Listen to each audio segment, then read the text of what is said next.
Hi, I'm Brian Price of the Schola Saint George. Here are some new notes on footwork. The key thing, remembering with all the footwork in the way that the Schola interprets it, is that you never want to compromise your fighting platform. The elephant with the tower on its back is the foundation from which all the other maneuvers are possible. So we don't want to gather our steps, we don't want to cross the feet in any way, and we don't want to lunge, because these things create an unstable fighting platform. If you've got a copy of The Sword in Two Hands, you might notice that the stance, typically the back foot, is a little more anchored, like so. In the intervening years, we've understood now, I think, that really you need to bring that front foot forward so you spring off, strongly emphasizing the weight on the ball of the foot. The heels are actually up completely off the ground, more like a boxer than sort of a traditional reenactor fighter. If you see this from the side, see the difference between here and here. In this position, I'm emphasizing this calf muscle and the ability of that calf muscle to spring off into the fight and drive rapidly into the fight. So this is the kind of footwork you want to maintain at all times. Keeping the feet kind of shoulder width apart is a primary objective. Maybe a little bit wider than sometimes a lot of people want to go.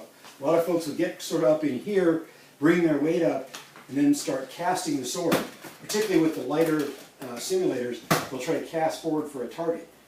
But Fiore doesn't do a lot of this, and we don't do a lot of it in the Schola. Instead, what tries to happen is try to bring the hilt down. This is following especially the Getty manuscript, where the text is very much oriented towards stabilitas and anchoring, bringing the whole earth with you when you go, with all blows. If you're casting about, you're not really doing that. And while that may strike your opponent with a discomfiting blow, it isn't really the kind of military power that I think Fiore likes to see. So it's definitely not what we like to see.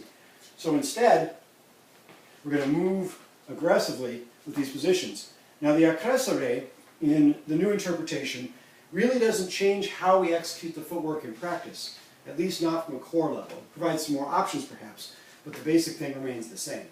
So on an accrescere, you're going to move and widen the stance a little bit. So just widening it briefly.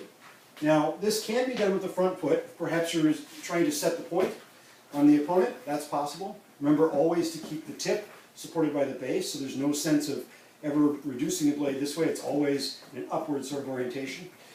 But you can also use it as a decrescere, or what we used to use as a decrescere.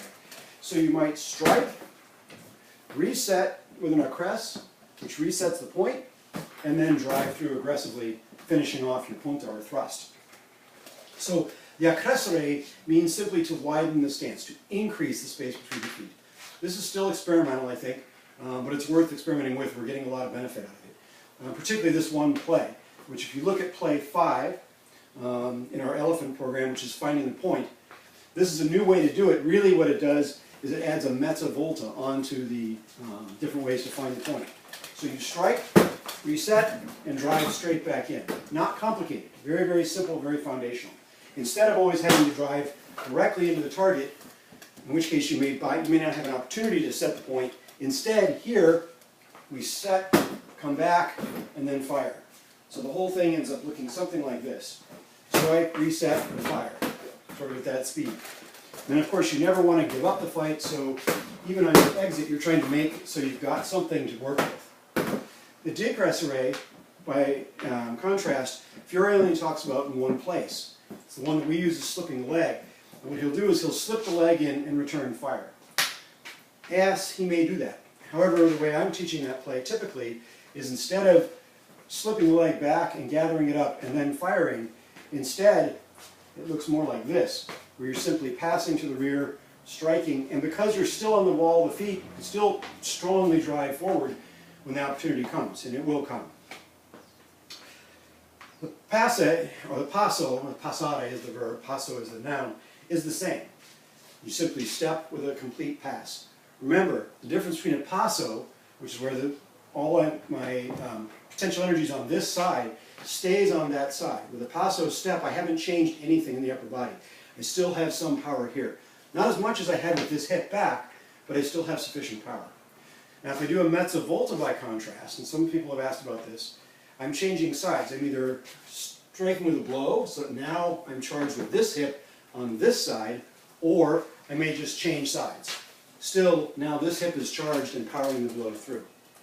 So, to summarize, the cresso, all it is now is increasing the step a little bit. You might set the point doing this, you might use it to strike if you're already in distance. The back foot may or may not follow, depends on what you're doing, how you want to run it. The day cresso is a slight gathering of the feet, usually only a little tiny bit, and then movement out.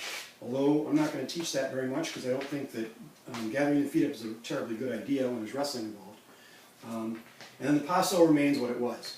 Integral to all of these, though, is the core tendency to try to keep this back foot forward, keep the hands and weight down, starkly pointed at the opponent, and driving aggressively forward, almost like a sprinter. So when you end up working on the bag, it'll look more like this.